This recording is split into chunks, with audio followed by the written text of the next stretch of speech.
In today's video, we're talking about 3 warning signs that it's time to change your art style. Whether that means tweaking your current style a little bit or completely changing it into a whole new style. So let's go over these warning signs right now, and if you're experiencing any of these problems with your art, then keep watching to the end of the video because I'll be going over some solutions that will help you. Oakley dokley. So the first warning sign is going to be this. You are always feeling bored with your art.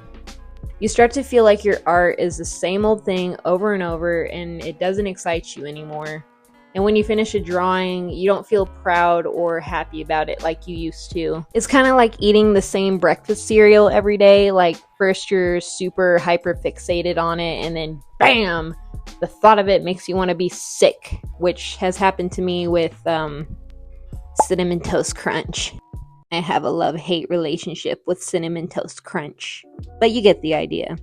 And the reason why you might be feeling bored with your art is because your brain is just simply too comfortable with your current style. And yes, this does happen because it happened to me, okay? Every time I was making a new drawing, it literally just felt like I was kind of going through the motions and it just wasn't fun. Like, oh my god, there was no joy. The joy was just sucked out of my soul, and like the drawings, my art started to feel like a chore. And that's actually leading into the next warning sign. Warning sign number 2, which is this.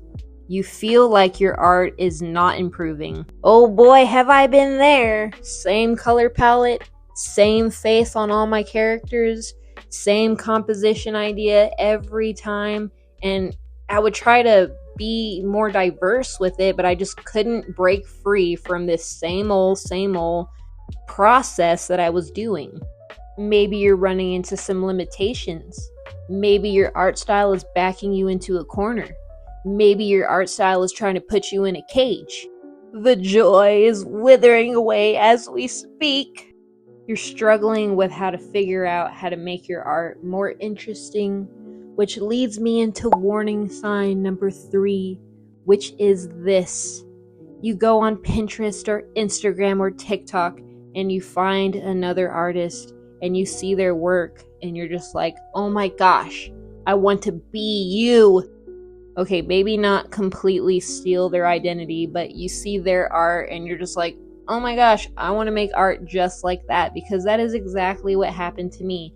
I keep running into other creators and artists and I see their art style and their art style looks so fun and developed and diverse. And I'm just like, why can't I be like that? Why can't my art style be more like their art style?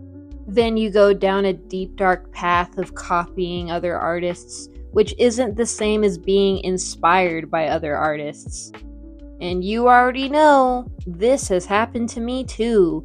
And I even posted a drawing in a Facebook group one time and it got multiple comments like, hey, this looks a lot like so-and-so's artwork. And that was all I needed to hear to realize what I had done. I had lost my own artistic voice. But please don't beat yourself up if you've found yourself in this predicament, because it happens to everyone. I feel like it's kind of just a phase that people go through.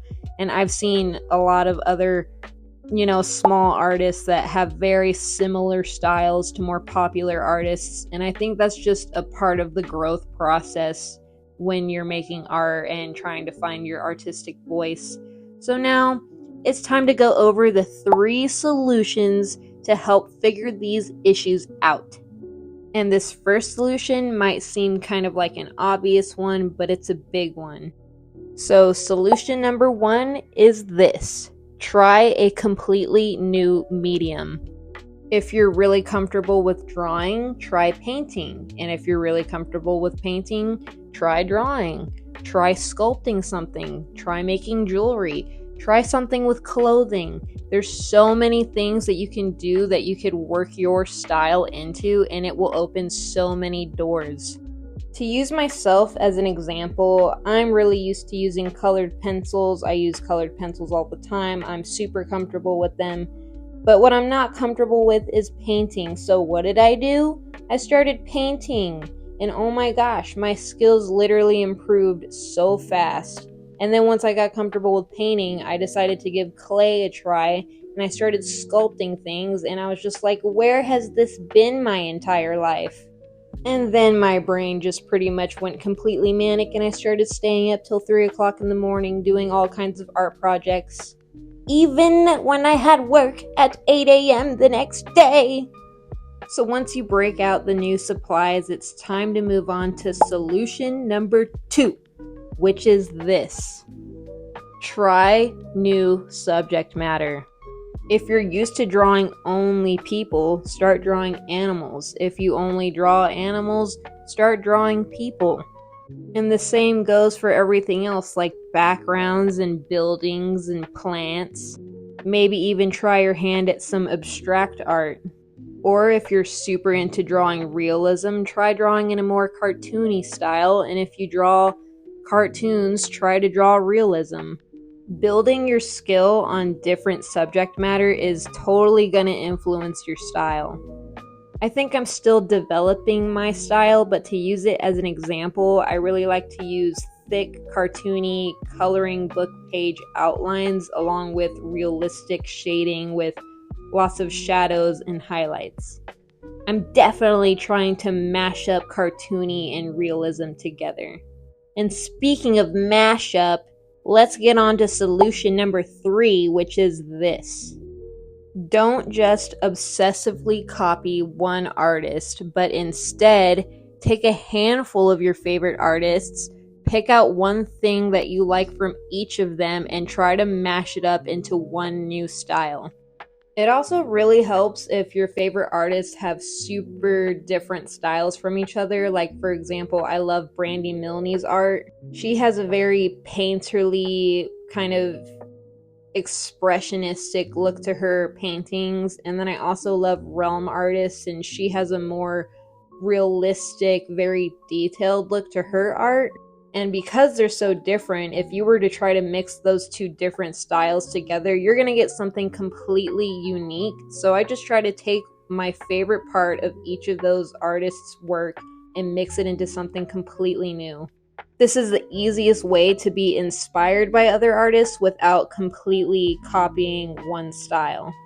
Hey, guess what? I have a couple of bonus tips for you to kind of summarize these solutions and help you on your journey to fixing your art style or zhuzhing it up or completely changing it if necessary. Tip number 1 is to not be afraid to ask for feedback or critique, and you can ask other artists or your friends because you're going to get different answers from everyone, and it's going to give you some really good insight. Tip number 2, change the mood of your art to reflect how you feel.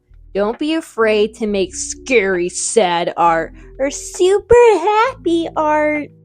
Lately, I've been trying to implement a really psychedelic look into my work, some trippy vibes, if you will. I'm just trying to make it weirder. I'm trying more psychedelic neon colors that I don't usually use, and so far, I really like the direction that it's taking my art style. Tip number 3, don't worry about being perfect. Just have fun. There's no right or wrong answers. Be ambitious. Anyways, thanks so much for watching, and see you in the next video. Bye!